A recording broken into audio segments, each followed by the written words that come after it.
Hi, this video is on the issue, can the person who filed the recent whistleblower complaint against President Trump be prosecuted for sedition?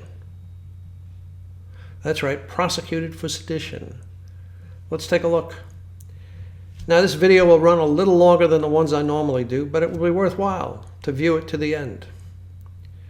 Recently, an alleged CIA analyst filed an irregular whistleblower complaint with the Inspector General of the Intelligence Community, attacking the President of the United States. The circumstances surrounding this complaint are strange. The whistleblower states he had no direct knowledge of the issues voiced in his complaint. That's right, he had no direct knowledge of the issues he was voicing in the complaint. He states that he relied upon what he was told by others, but he does not specify who told him the information.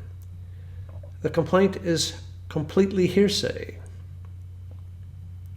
Hearsay is information received from other people that one cannot adequately substantiate. It is not the type of information that should be included in a whistleblower complaint, particularly one directed at the President of the United States.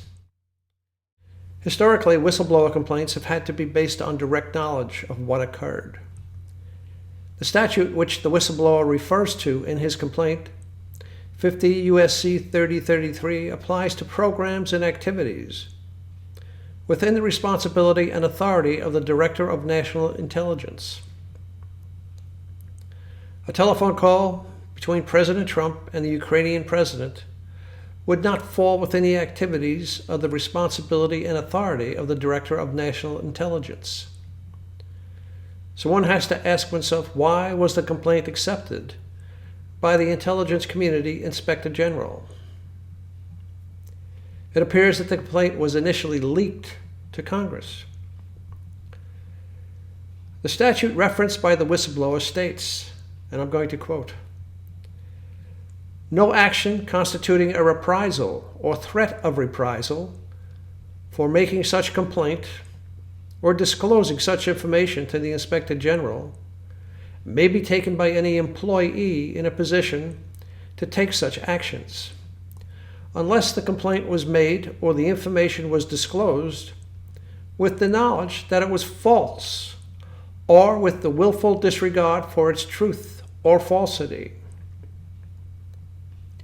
So, if the whistleblower made false statements, action by the government may be taken against him. Or, if the whistleblower made false statements with willful disregard for the truth or falsity of the whistleblower statements, the government can take action against him.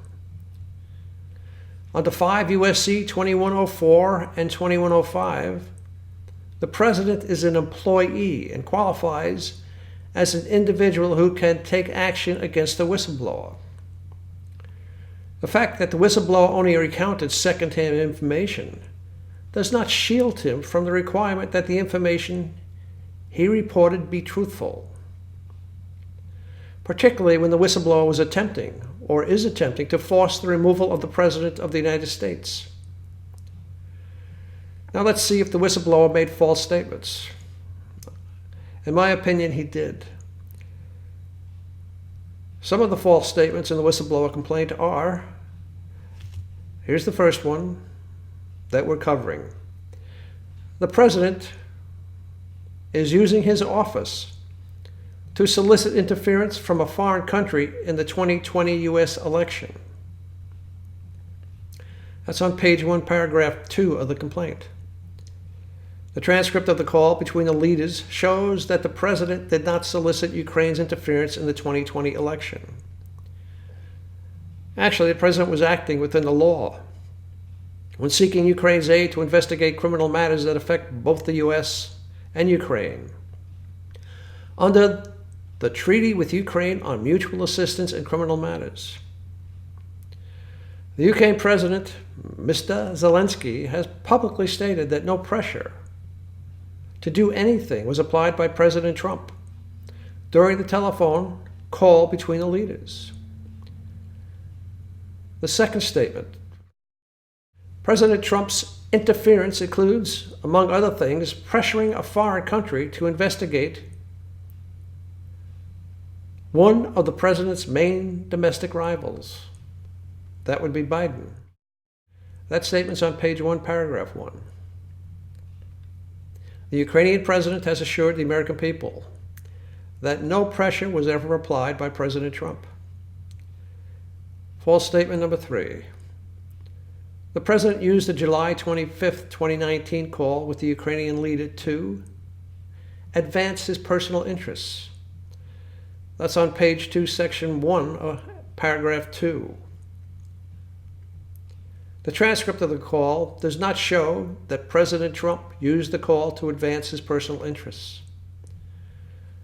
The call consisted of issues that were pertinent to the United States. False statement 4. He, referring to President Trump, sought to pressure the Ukrainian leader to take actions to help the president's 2020 presidential bid. That's on page 2, section 1, paragraph 2. Again, the transcript of the call shows that the president did not pressure the Ukrainian leader to take actions to help the president's re-election in 2020. Again, the Ukrainian leader has publicly stated that no pressure was exerted by the president. False statement number 5.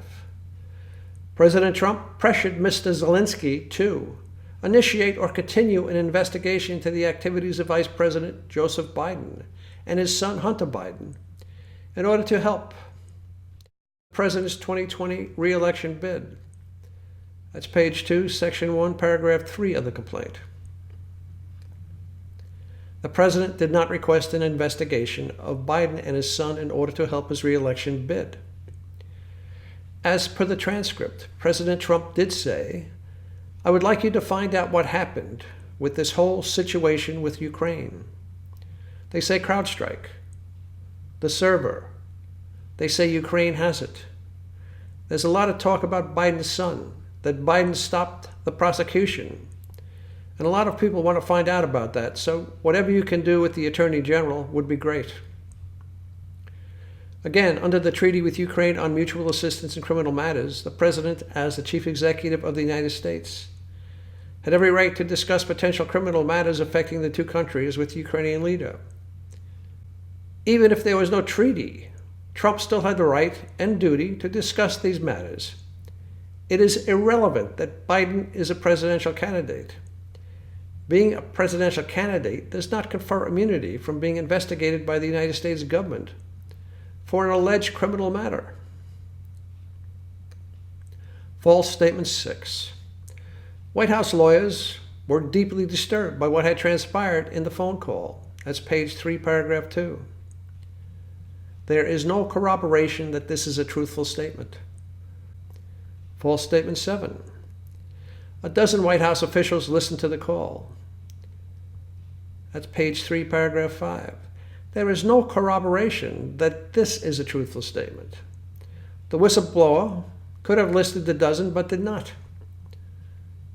False statement 8.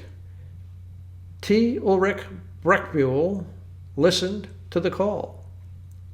That's page 3, paragraph 6. Mr. Breckbuhl has reported that he did not listen to the call. Simply by this fact, the whistleblower's statement that a dozen White House officials listened to the call is false. I can go on with many statements in the complaint that on their face appear false, but I think you get the gist from what we have covered. It appears that the whistleblower made false statements. It appears that the whistleblower acted with reckless disregard for the truth. Because of this, and based upon the language in 50 U.S.C. 3033 that we mentioned in the beginning of this video, the whistleblower can be the subject of action against him. Such an action as prosecution for sedition. Now, sedition is the crime of revolting or inciting revolt against the government. Sedition remains a crime in the United States under 18 U.S.C. section 2384, a federal statute that punishes seditious conspiracy. 18 U.S.C. 2385, which outlaws advocating the overthrow of the federal government by force, and 18 U.S.C.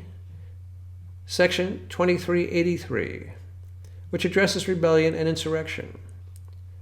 Generally, a person may be punished for sedition only when he or she makes statements that create a clear and present danger to rights that the government may lawfully protect. And I reference Schenck v. United States, 249 U.S. 47. It's a 1919 case. The Schenck court stated, words which ordinarily and in many places would be within the freedom of speech protected by the First Amendment may become subject to prohibition when of such a nature and used in such circumstances as to create a clear and present danger that they will bring about evils which Congress has a right to prevent. The actions of the whistleblower are a clear and present danger to the United States. The whistleblower is advocating the overthrow of the Trump administration. 18 U.S.C. 2384 prohibits two or more persons conspiring to overthrow, put down, or to destroy by force the government of the United States. 18 U.S.C. 2385 prohibits an individual from publishing or displaying any written or printed matter advocating, advising, destruction of the government by force or violence, or any attempts to do so. Now, the actions of the whistleblower and his conspirators can be viewed as a forceful effort to subvert Donald Trump's administration, to overthrow the government, Donald Trump's administration. The whistleblower's actions cannot be described as being passive. They can only be described as being forceful. He is knowingly engaging in insurrection against the authority of the United States. Again, the whistleblower and his conspirators are a clear and present danger to the Trump administration. President Trump should refer the whistleblower and any conspirators to the Department of Justice for prosecution for sedition, even if the conspirators turn out to be members of Congress. Well, I hope this helps. Have a good day.